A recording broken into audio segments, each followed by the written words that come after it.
Picture this. The gold that's supposed to back the entire American financial system could be a total myth. For over 50 years, Fort Knox, where most of America's gold is stored, has been a giant question mark. No audits, no proof, just the government saying, trust us, bro, it's there.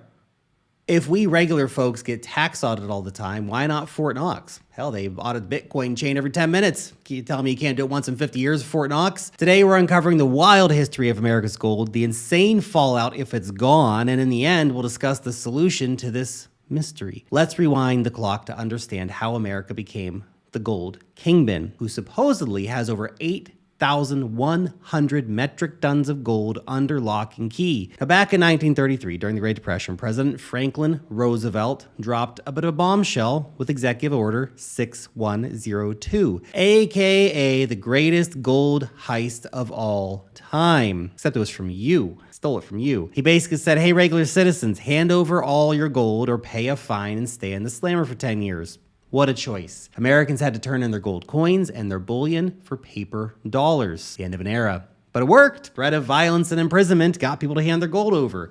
The U.S. Treasury got a massive gold haul, and to store it, they built the Fort Knox Bullion Depository in 1936. By 1941, right before World War II, the United States was sitting on over 649.6 million ounces of gold, around 20,000 metric tons, 2/3 of the world's official reserves. How the heck did they get so much? Well, besides the 1933 gold grab, the United States was racking up trade surpluses in European countries were shipping their gold stateside for safekeeping. As the war loomed, they wanted to make sure their gold was safe. It was like America became the world's gold babysitter, except this babysitter wasn't giving the gold back anytime soon. See, fast forward to 1944, and then we had something called the Bretton Woods Agreement, which cemented the dollar's role as the world reserve currency. They pegged the dollar to gold at $35 an ounce, and every other currency was tied to the dollar. Global financial coup carried out by the Americans. Basically, at the time,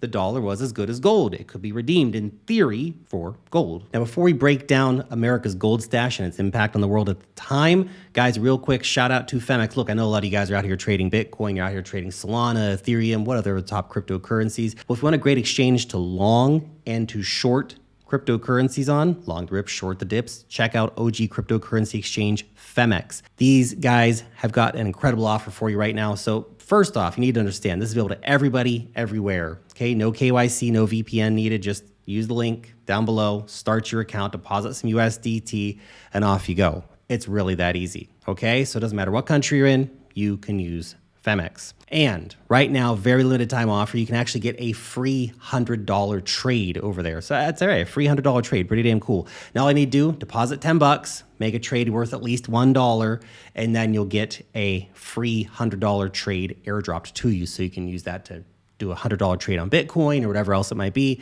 and keep all the profits from that. So check it out, link down below in the description. Now, America's massive gold stash gave the world total confidence in the dollar, but things started to change a little bit, okay? The party started to be a bit late in the 1950s, and then the 1960s, it was kind of like turn the lights on, and it's like, what are you guys still doing here? The US began running big trade deficits, splurging on overseas stuff like it was Black Friday, and countries started cashing in their dollars for gold, and gold reserves shrank. On August 15th, 1971, President Nixon pulled a wildly sneaky and pretty douchey move, slamming the gold window shut with a big old fat nope. No more dollar to gold conversions. The gold standard was dead.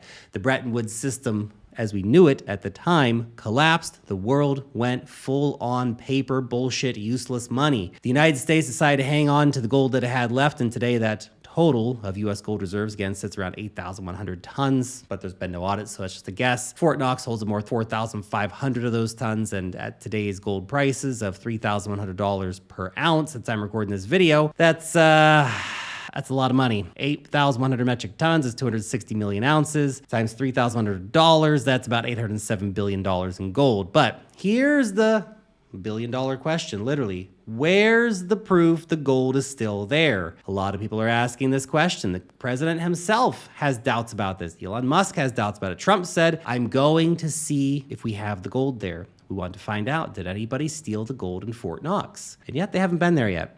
Very interesting. They're making a big fuss about it, and suddenly, whoosh.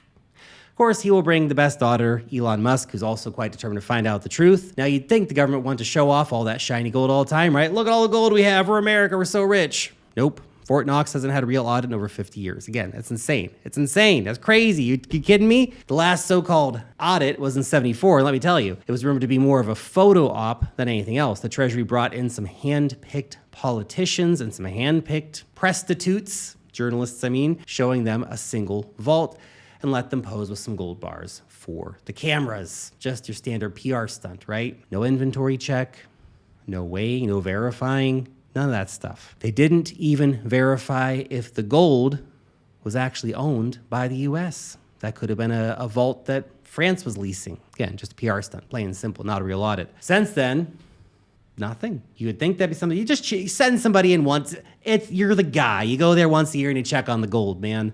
Nope. Best we have some guy saying, yeah, the door's still locked. Guess it's in there. Rumor is 7 of those audit reports that even from that guy are missing.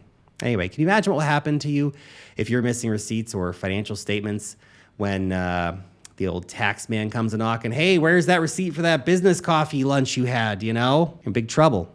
Oh, when it comes to the government, we probably have some, I don't know. No one really checks on that kind of stuff. It's insane. We're not even getting into the deep, deep rabbit hole that the Pentagon keeps failing all their audits. And anyway, why is all this so important, guys? Look, the US dollar is basically backed by thin air.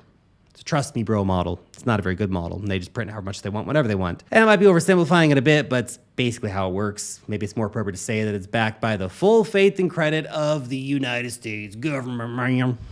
The aircraft carriers, all that kind of stuff. In short, it's a glamorized promise, AKA, trust me, world bros, I'll pay you back. But imagine this. You go to the bank and ask for a loan.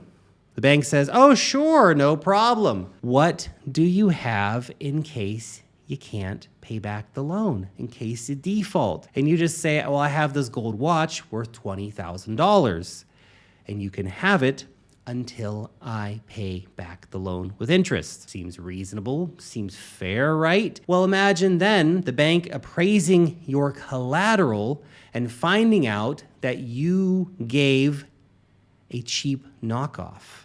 It's not a $20,000 watch, it's a $50 watch. It's not a Rolex, it's a Ropex. Practically worthless. Not only would the bank not give you the loan, it would actually probably blacklist you forever, maybe even call the police, try to get you arrested for carrying out fraud.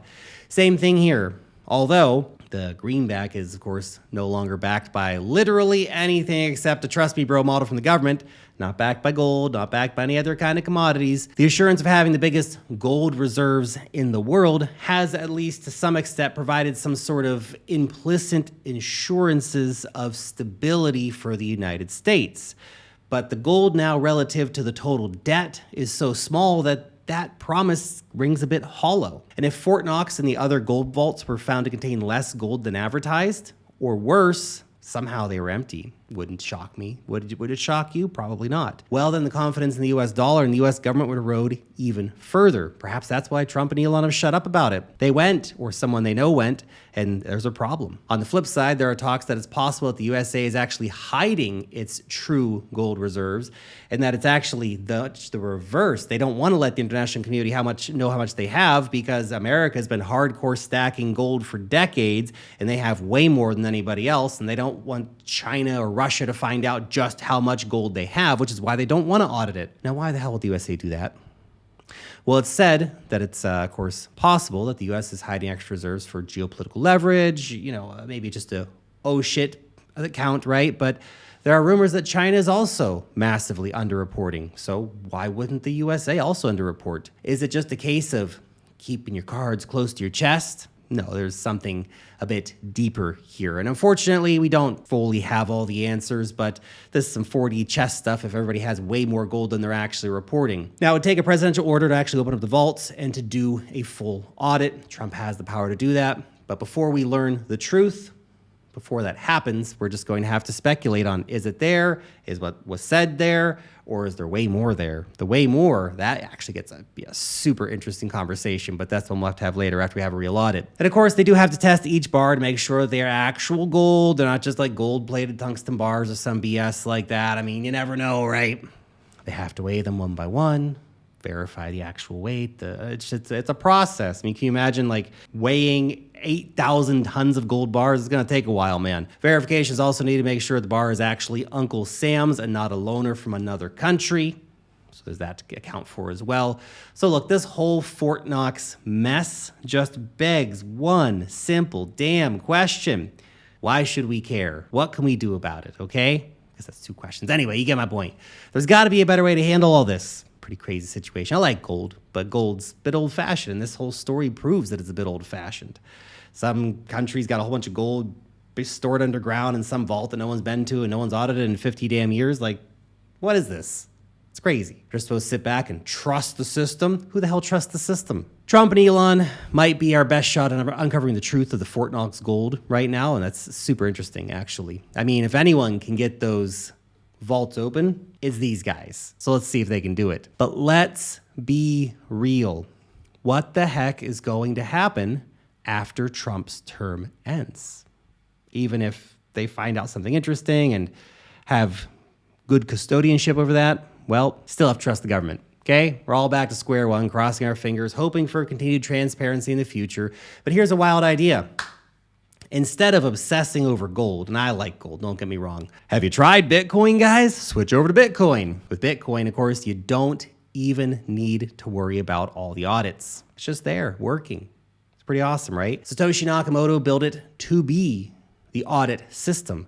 Every single transaction, every supply change, every movement, it's all right there on the blockchain all the time, constantly being verified. Bitcoin is the new gold. It is digital gold. And I know right now it trades more like a tech stock most of the time, less like gold.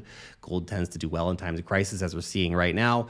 Bitcoin tends to suffer in times of crisis because it does trade more like a tech stock, but at a fundamental level in terms of fixed supply and divisibility and censorship resistance and verifiability and all this stuff, way cooler. You can verify Bitcoin's entire supply right now. No government permission needed. Just get online and do it. You don't need a trust me bro from the government. The US government, of course, prints dollars like they're going out of style as well. Dollars is going to keep inflating infinitely. An infinite amount of money at the Federal Reserve, as they like to say.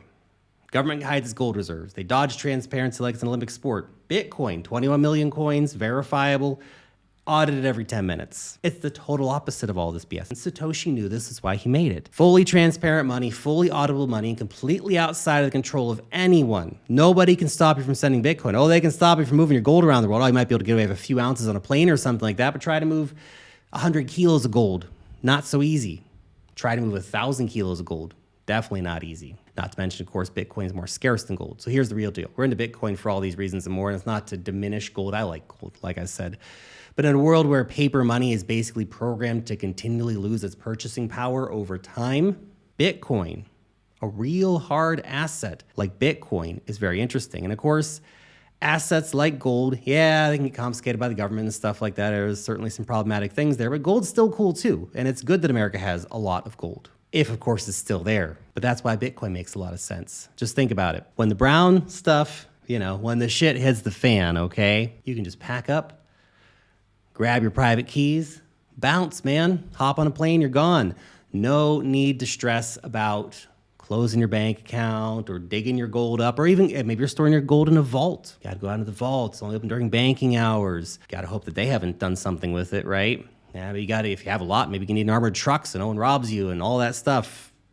Hire a private jet just to move your damn gold. Bitcoin's your ticket to freedom, okay? No minimum required. So here's something to chew on. If you're still on zero, which I know is not most of you guys listening, but what's stopping you from taking control of your wealth in a system that is always just one secret away from collapse? Think about it. Thanks for watching.